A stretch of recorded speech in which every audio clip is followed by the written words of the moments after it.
আসসালামু আলাইকুম। আজকে আপনাদের সাথে শেয়ার করছি সাহারির জন্য একটি মজাদার এবং সহজ চিকেন রান্নার রেসিপি।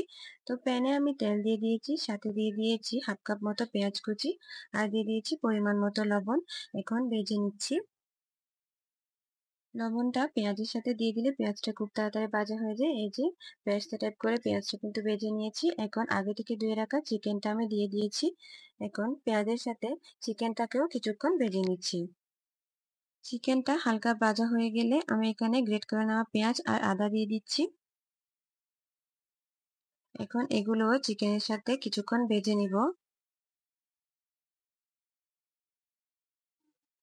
এখন দিয়ে দিচ্ছি এক টুকরো বাদাম, এখানে 1 টেবিল চামচের মতো আছে, এটা ডিপ ফ্রিজ থেকে আমি দিয়েছি। আর দিয়েছি টমেটো সস 1 টেবিল চামচ পরিমাণ। এখন এগুলো সহ খুব ভালোভাবে কিছুক্ষণ ভেজে নিচ্ছি। পেঁয়াজটা নরম হয়ে আসলে আমি এখানে গুঁড়া মশলা দিয়ে দেবো, এই জন্য একটু পাকা করে নিচ্ছি। তেলের মধ্যে মশলাগুলো দিব। দিয়ে দিচ্ছি হাফ চা চামচ মতো হলুদের গুঁড়া, 2 চা চামচ ধনে গুঁড়া দিয়ে দিয়েছি। এখন এগুলোকে নেড়ে মিশিয়ে নিচ্ছি।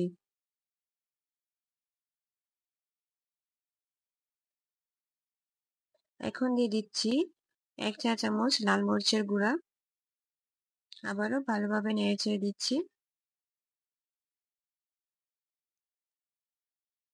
তো এখানে কষিয়ে নেওয়ার জন্য আমি অল্প একটু পানি দিয়ে দিচ্ছি, যাতে করে গুঁড়া মশলাগুলো পুড়ে না যায়।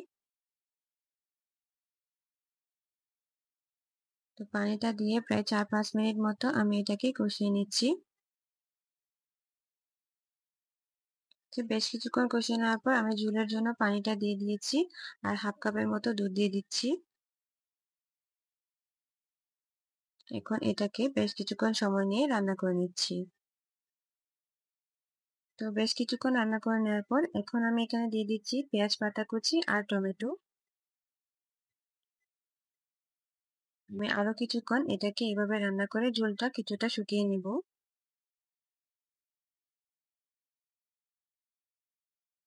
2টা কাঁচামরিচ দিয়ে দিচ্ছি। এই পর্যায়ে কিন্তু আর ডেকে দিব না, এভাবেই রান্না করে নিব।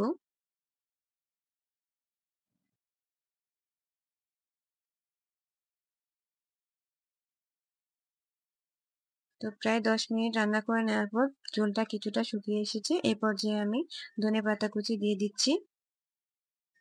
তো এই পর্যায়ে চুলার আঁচটাকে একেবারে লো করে দিয়ে 2-3 মিনিট রান্না করে নামিয়ে নেব। সাহারির জন্য আপনারা এভাবে চিকেনটা রান্না করে দেখতে পারেন। আশা করছি আপনাদের অনেক ভালো লাগবে। এভাবে রান্না করলে সময়টাও কম লাগে আর খেতেও খুবই মজা হয়।